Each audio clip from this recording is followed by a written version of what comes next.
بسم اللہ الرحمن الرحیم۔ عزیز طلباء، یہ قرآن مجید اللہ کی کتاب ہے اور اللہ تعالیٰ نے اسے نبی کریم صلی اللہ علیہ وسلم پر اس لیے نازل فرمایا تھا کہ اس کے ذریعے سے پوری انسانیت کو ہدایت و رہنمائی ملے، اور اس سے رہنمائی ملنے کی دو ہی شکلیں ہیں۔ ایک شکل تو یہ ہے کہ اس کتاب کو پڑھنے والے خود اس کے مطابق اپنی زندگی گزاریں اور دنیا کو یہ بتائیں کہ قرآن پڑھنے پڑھانے والے کیسے ہوتے ہیں۔ اور دوسرا طریقہ یہ ہے کہ جو کچھ آپ نے اللہ کی اس کتاب سے سیکھا ہے اسے دوسروں تک اپنی تحریر یا تقریر کے ذریعے منتقل کریں۔ یہی دو طریقے ہیں۔ اس وقت میں آپ کے سامنے ایک درس دے رہا ہوں سورہ انعام کی آخری آیات کا۔ درس دینے سے پہلے ہمیں دو تین باتوں کا خیال رکھنا چاہیے۔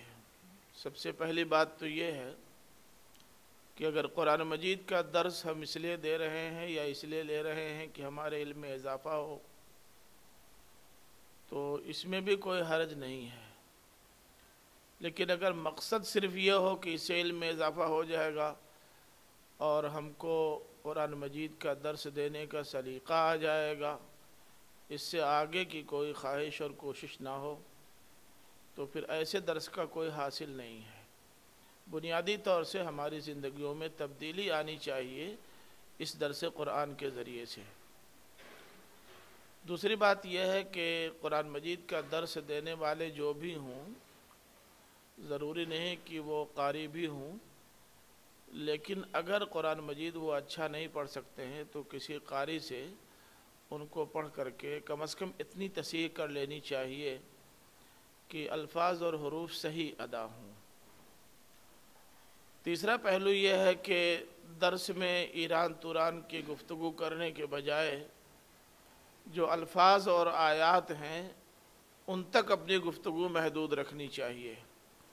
البتہ عصر حاضر کے تناظر میں ان آیات کو منطبق کرنے کی کوشش کرنی چاہیے، لیکن آیات کی تعلیمات سے ہٹ کر کوئی اور گفتگو بیچ میں نہیں لانی چاہیے، تب تو وہ درس قرآن ہوگا، ورنہ محض ایک واعظ ہو سکتا ہے، درس قرآن نہیں ہو سکتا۔ میں آپ کے سامنے سورہ انعام کی آخری آیات کا درس دے رہا ہوں، آپ حضرات سماعت فرمائیں۔ اعوذ باللہ من الشیطان الرجیم، بسم اللہ الرحمن الرحیم۔ ان الذین فرقوا دینہم وکانوا شیعا لست منہم فی شیء انما امرہم الی اللہ ثم ينبئهم بما كانوا يفعلون من جاء بالحسنة فله 10 أمثالها ومن جاء بالسيئة فلا يجزى إلا مثلها وهم لا يظلمون قل إنني هداني ربي إلى صراط مستقيم دينا قيما ملة إبراهيم حنيفا وما كان من المشركين قل ان صلاتي ونسكي ومحياي ومماتي لله رب العالمين لا شريك له وبذلك امرت وانا اول المسلمين قل اغير الله ابغي ربا وهو رب كل شيء ولا تكسب كل نفس الا عليها ولا تزر وازرة وزر اخرى ثم إلى ربكم مرجعكم فينبئكم بما كنتم فيه تختلفون وهو الذي جعلكم خلائف الأرض ورفع بعضهم فوق بعض درجات ليبلوكم فيما آتاكم إن ربك سريع العقاب وإنه لغفور رحيم۔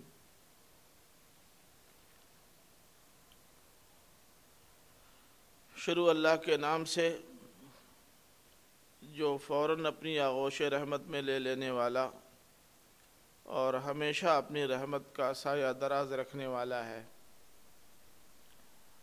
یقیناً وہ لوگ جنہوں نے اپنے دین کو ٹکڑیوں میں بانٹا اور وہ خود مختلف جماعتوں ٹکڑیوں میں بٹ گئے، تمہارا ان سے کوئی تعلق نہیں، ان کا معاملہ تو بس اللہ کے حوالے ہے، پھر وہ ان کو باخبر کرے گا اس سے جو کچھ وہ کرتے رہے تھے۔ جو کوئی نیکی لے کر آئے گا تو اسے اس کی نیکیوں کا 10 گنا ملے گا، اور جو برائی لے کر آئے گا تو اس کو اسی کے مثل بدلہ دیا جائے گا، اور ان پر ظلم نہیں کیا جائے گا۔ اے نبی کہہ دو کہ مجھے تو میرے رب نے صراط مستقیم کی رہنمائی فرمائی ہے، یہ ایک سیدھا سچا دین ہے، ملت ابراہیمی پر مشتمل ہے، اس ابراہیم کی ملت پر جو یکسو تھا اللہ کی طرف، وہ مشرکوں میں سے نہیں تھا۔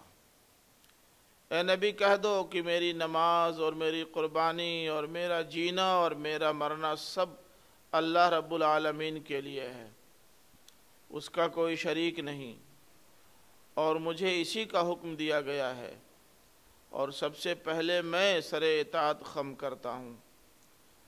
اے نبی کہہ دو کہ کیا اللہ کے علاوہ کو میں رب بناؤں جبکہ وہ ہر چیز کا رب ہے، اور ہر نفس کوئی بھی کمائی نہیں کرتا مگر اس کا وبال اسی کے سر آتا ہے، اور کوئی بوجھ اٹھانے والا کسی اور کا بوجھ نہیں اٹھائے گا، پھر تم سب کو اپنے رب کی طرف ہی لوٹ کر جانا ہے، پھر وہ باخبر کرے گا اس سے جس میں تم باہم اختلاف کرتے رہے ہو، اور وہی ہے جس نے تم کو زمین کا خلیفہ بنایا اور تم میں سے ایک کے درجے کو دوسرے پر بلند کیا تاکہ وہ تمہارا امتحان لے اس میں جو اس نے تم کو عطا کیا ہے۔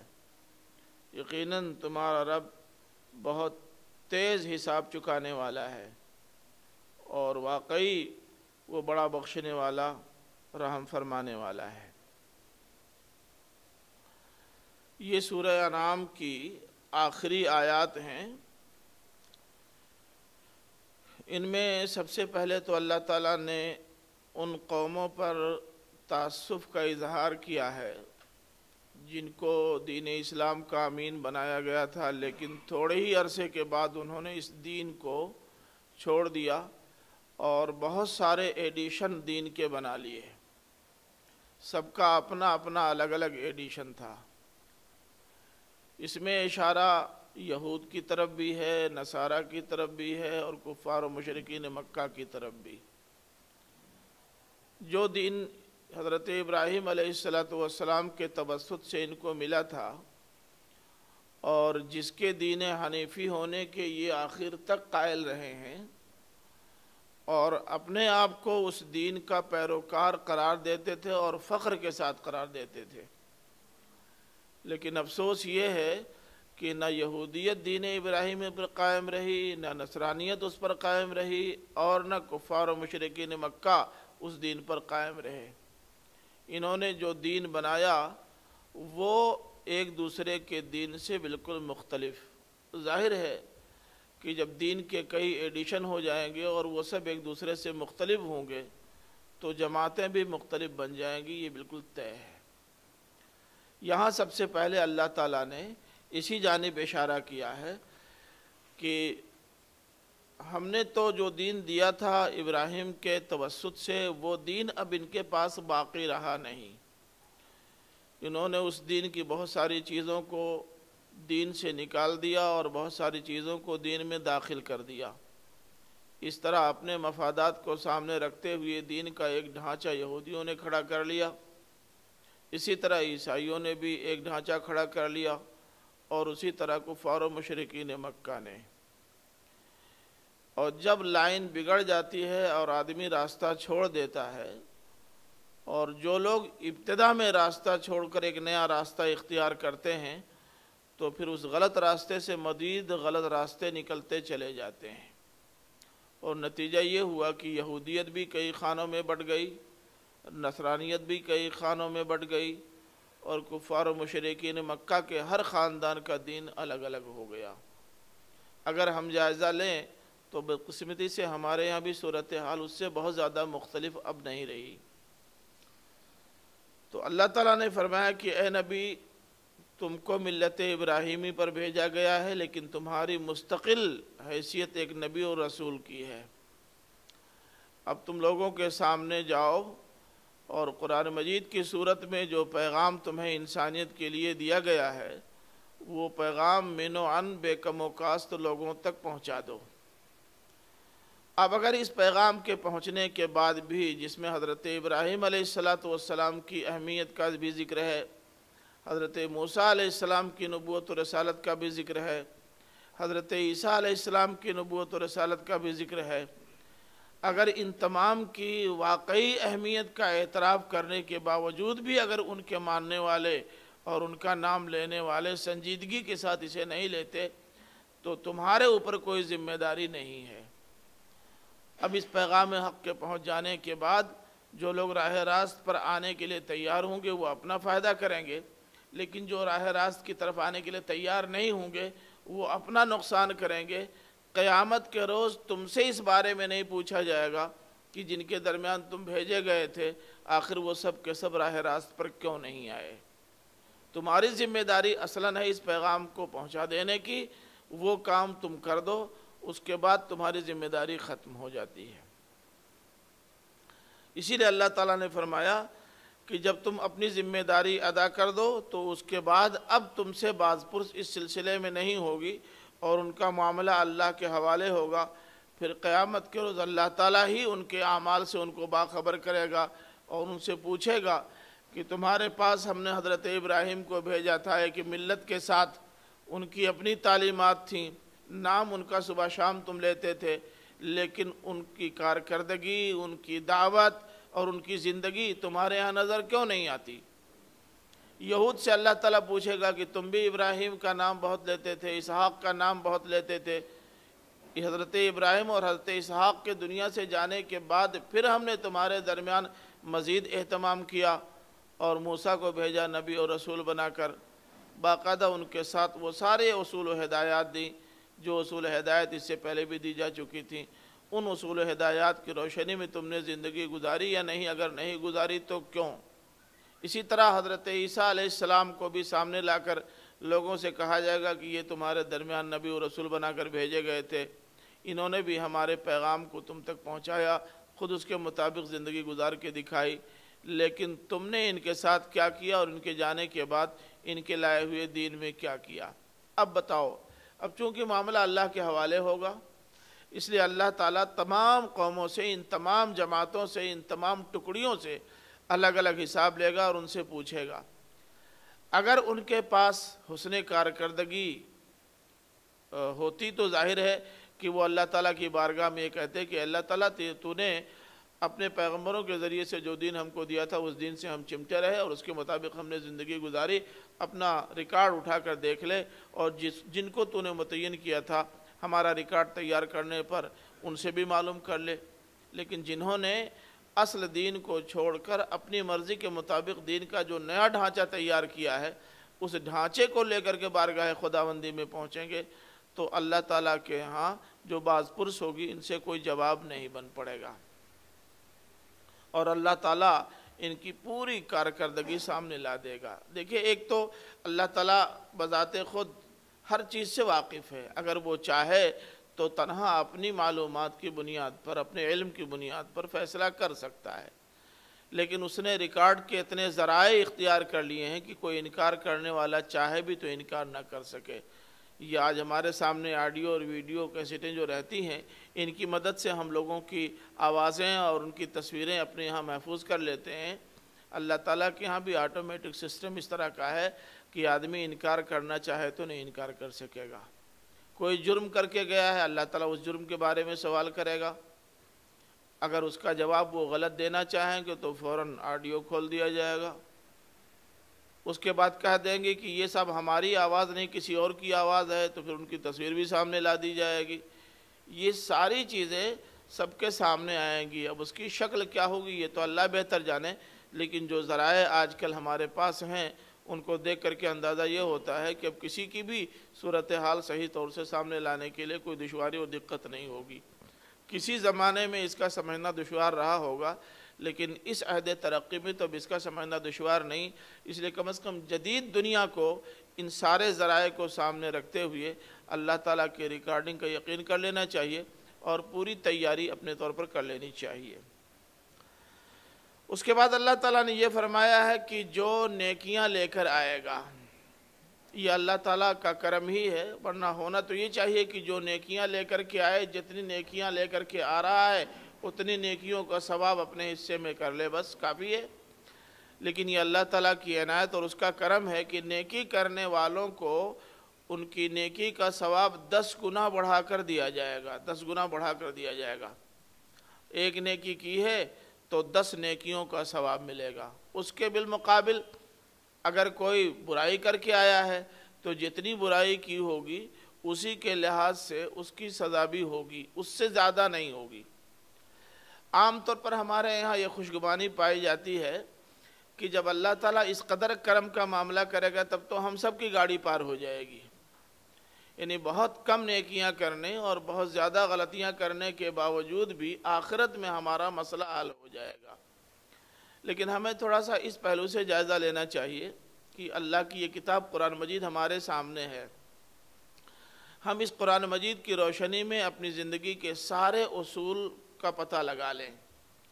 اللہ تعالیٰ نے عقائد کے سلسلے میں کیا اصول دیے ہیں، عبادات کے سلسلے میں کیا چیزیں بتائی ہیں، معاملات کے سلسلے میں کیا کچھ کہا ہے، اور اخلاقیات کے سلسلے میں اس کی تعلیمات کیا ہیں، اسی طرح سے معیشت کے سلسلے میں اس کی تعلیمات کیا ہیں، معاشرت کے سلسلے میں اس کی تعلیمات کیا ہیں، سیاست کے سلسلے میں اللہ تعالیٰ نے کیا بتایا ہے۔ ان تمام کو سامنے رکھنے کے بعد واقعی اپنا جائزہ ہم لیں کہ عقائد میں، عبادات میں، معاملات میں، اخلاقیات میں، معیشت میں، معاشرت میں، سیاست میں، ان سب میں ہم اللہ کے اصولوں کی پاسداری کر رہے ہیں یا نہیں کر رہے ہیں۔ اگر بہت سنجیدگی کے ساتھ ہم غور کریں تو ہم کو ایسا لگے گا کہ اگر ہماری برائیوں کا کھاتا 99% اوپر چڑھ گیا ہے تو نیکیوں کے کھاتے میں ایک نیکی چڑھی ہوگی۔ اگر 10 گنا بھی اس کا نفع ہم کو مل جائے تو بھی 90 غلطیاں ہماری بنتی ہیں اور 10 نیکیاں بنتی ہیں۔ تو اللہ تعالیٰ نے اپنے رحمت کے دروازے تو کھولے ہیں ضرور، لیکن ہم کو اس کا موقع نہیں دیا ہے کہ تم تھوڑا سا کر کے لے آؤ، اس کو ہم بہت زیادہ بنا دیں گے۔ ہمیں اپنی کارکردگی بہتر بنانی چاہیے اور ہمیشہ اپنی خامیوں اور کمزوریوں کا جائزہ لیتے رہنا چاہیے۔ مجھے تو وہ بات یاد آ رہی، وہ جو آئے تھے لیکچرر یہاں، میں نام اس وقت بھول رہا ہوں، انہوں نے بڑی اچھی بات کہی تھی۔ تمام طلباء سے کہا کہ بچوں تھوڑی دیر کے لیے آپ ذرا اپنا سر جھکا لیجئے۔ لوگوں نے سر جھکا لیا۔ کہا اب ذرا اپنی 5 خوبیاں تلاش کیجئے۔ کچھ دیر کے بعد انہوں نے کہا اچھا اب اپنا سر اٹھائیے اور بتائیے کہ آپ میں سے جن جن کو 5 خوبیاں مل گئی ہیں وہ اپنا ہاتھ اٹھا دیں یا کھڑے ہو جائیں۔ پورے مجمع سے کوئی نہیں کھڑا ہوا۔ پھر انہوں نے کہا اچھا پھر ایک بار سر جھکا لیجئے۔ پھر سر جھکایا تو کہا کہ اب ذرا سا سوچئے کہ آپ نے کیا کیا غلطیاں کی ہیں، اپنے کوئی 5 غلطیاں 5 خامیاں تلاش کیجئے۔ 1 منٹ بھی نہیں گزرا تھا کہ سب نے سر اٹھا دیا، اور اس کے بعد کہا ہاں بھائی جن کو اپنی 5 خامیاں مل گئیں وہ ہاتھ اٹھا دیں۔ تو جی تو چاہتا تھا کہ ہم لوگ بھی ہاتھ اٹھا دیں، لیکن صرف طلباء سے پوچھا جا رہا تھا۔ ایمانداری کی بات یہ ہے کہ اپنے اندر 5 خوبیاں تلاش کیجئے تو بڑی مشکل سے ملیں گی، لیکن خامیاں تلاش کیجئے تو 1000 ملیں گی۔ اس طرح اپنا جائزہ لینا چاہیے کہ ہم نیکیوں کا کتنا ذخیرہ اکٹھا کر رہے ہیں اور ہمارے یہاں کمزوریاں اور خامیاں کیا ہیں۔ آپ طالب علم ہیں، آپ کے فرائض میں شامل ہے مطالعہ کرنا اگر آپ علمی ترقی چاہتے ہیں تو۔ اب ظاہر ہے کہ علمی ترقی کے لیے جو بنیادی اور اہم ترین فریضہ ہے مطالعہ، اگر آپ مطالعہ نہیں کر کے آتے تو اس کا مطلب یہ ہے کہ ایک فریضہ ادا نہیں کیا اور ایک جرم کیا ہے۔ تو فریضہ چھوٹا اور جرم سامنے آ گیا، پھر آپ سے کہا جائے گا کہ آپ پڑھیے، چونکہ مطالعہ نہیں کیا اس لیے نہیں پڑھیں گے، یہ نہ پڑھنا ہوا ایک دوسرا جرم ہو جائے گا۔ علی ھذا القیاس غلطیاں تلاش کریں تو بہت ساری مل جائیں گی۔ تو اللہ تعالیٰ کا یہ بہت بڑا کرم ہے ہم انسانوں پر کہ وہ ہماری نیکیوں کو بہت قدر کی نگاہ سے دیکھتا ہے، اور ہماری ایک ایک نیکی کو نتیجے کے اعتبار سے 10 گنا بنا دیتا ہے، جبکہ ہماری خامیوں اور کمزوریوں پر اتنی ہی سزا دیتا ہے جتنی سزا اس نے مقدر کر رکھی ہے بس۔ لیکن اس کے باوجود بھی اگر ہم جنت کے مستحق نہ بن سکیں تو اس سے زیادہ بڑا المیہ کوئی دوسرا نہیں ہو سکتا۔ پھر اللہ تعالیٰ نے فرمایا وَهُمْ لَا يُظْلَمُونَ، اور ان پر ظلم نہیں کیا جائے گا، یعنی نہ تو اس پہلو سے ظلم ہوگا کہ لوگوں سے جو کہا گیا ہے کہ ان کی نیکیاں 10 گنا بڑھا کے دی جائیں گی تو بجائے 10 گنا کے 9 گنا ہی بڑھا کے دے دیں یا نہ بڑھائیں، اس پہلو سے بھی ظلم نہیں ہوگا۔ لیکن کسی کو اس کی کارکردگی سے زیادہ سزا بھی نہیں دے جائے گی، یہ بھی، اور یہ بھی اس میں شامل ہے کہ کوئی جرم کرنے والا اگر جرم کر کے جاتا ہے تو اللہ تعالیٰ اس کے جرم کا نوٹس ہی نہ لے، یہ بھی صحیح نہیں، اس لیے کہ یہ اس پر نہیں تو دوسروں پر ظلم ہوگا۔ تو کسی بھی پہلو سے وہاں ظلم نہیں کیا جائے گا، جو لوگ جو کچھ لے کر اس دنیا سے جائیں گے وہ پورا کا پورا ان کے سامنے وہاں آ جائے گا۔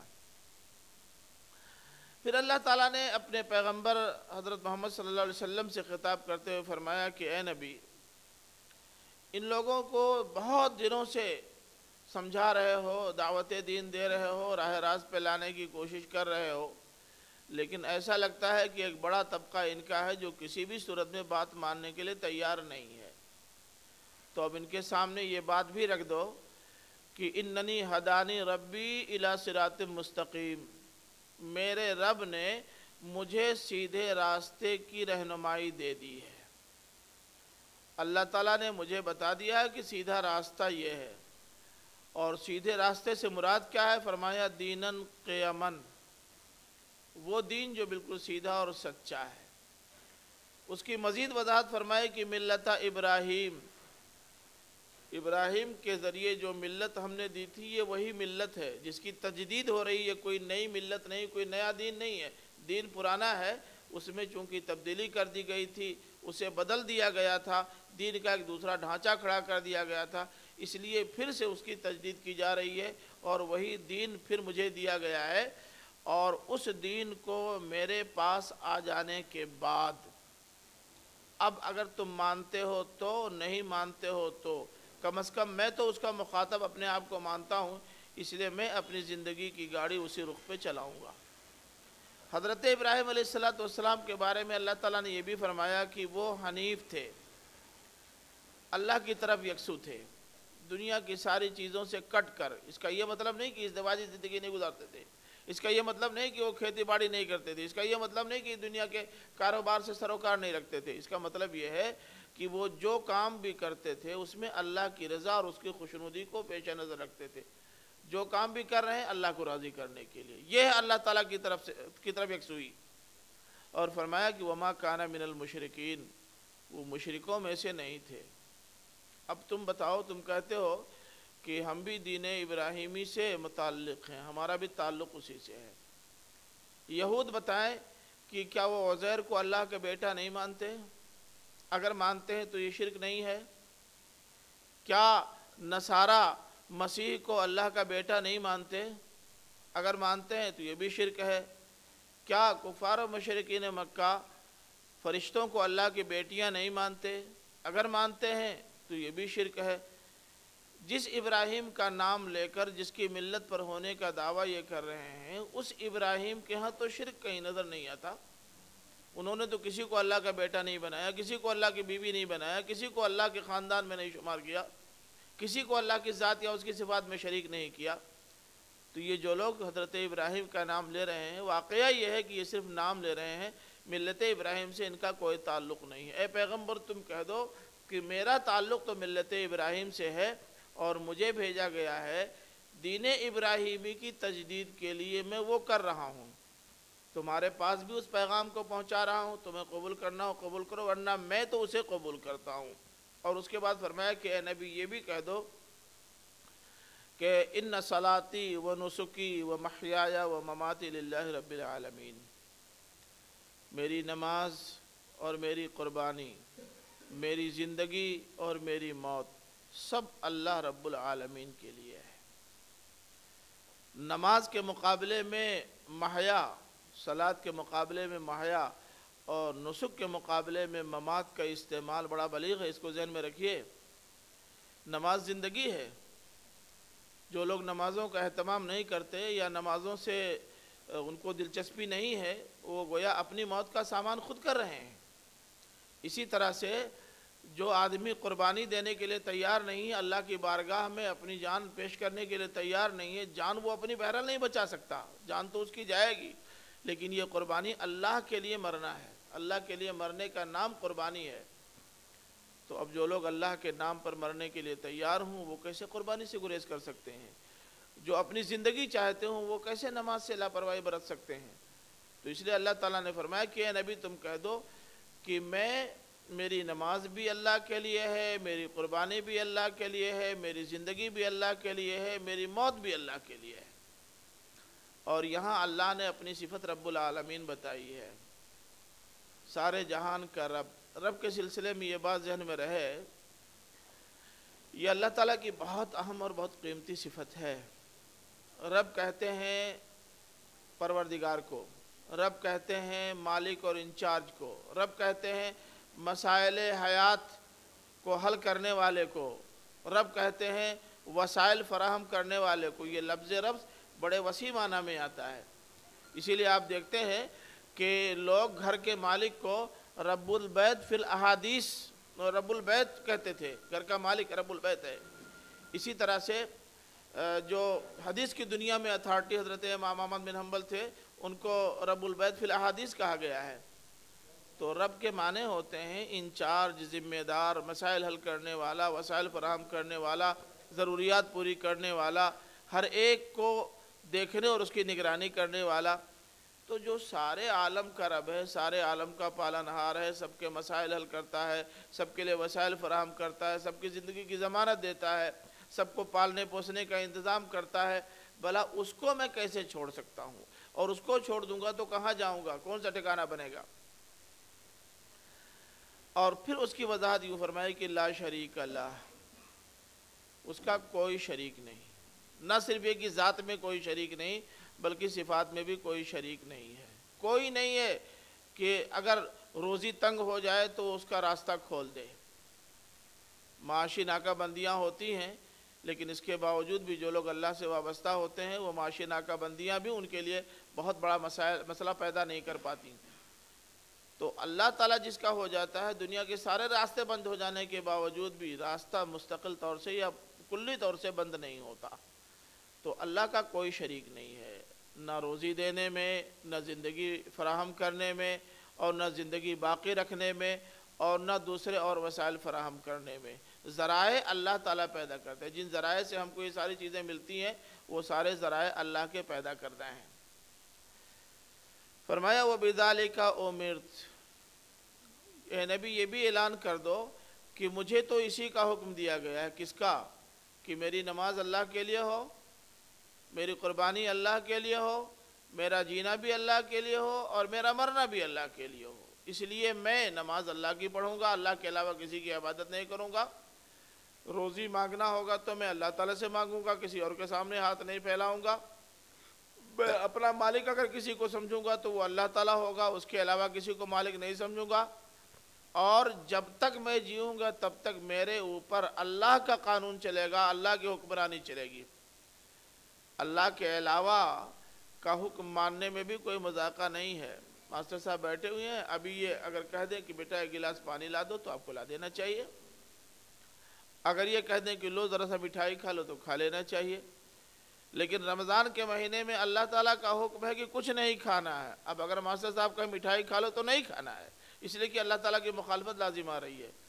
تو اس بات کا خیال ہمیں بہرحال رکھنا ہے کہ ہم ہر صورت میں اللہ تعالیٰ کے احکام کے پابند ہیں۔